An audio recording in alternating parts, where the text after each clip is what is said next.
नमस्कार. ज्या व्यक्तीला कमजोरी इच्छाशक्तीची सवय लागली तर आपण संपलो म्हणून समजा.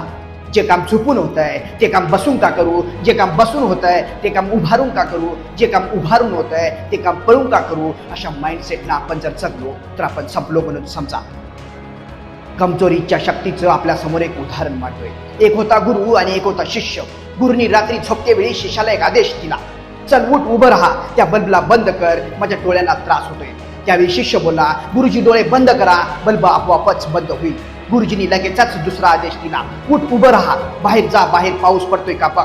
त्यावेळी शिष्यानं सांगितलं, बाहेरून ते बघा, आतमध्ये मांजर आलं. जर बाहेर पाऊस असता तर मांजर भिजलेलं असतं. गुरुजींच्या आता लक्षात आलं, हा किती बिनकामी झालाय, किती कमजोर बनत चाललाय. शेवटच्या क्षणाला गुरुजी बोलले, चल उठ, दरवाजा बंद कर, आतमध्ये गार हवा येत आहे. शिष्य बोलला, गुरुजी 2 कामे मी केली आहेत, हे काम तुम्ही करा.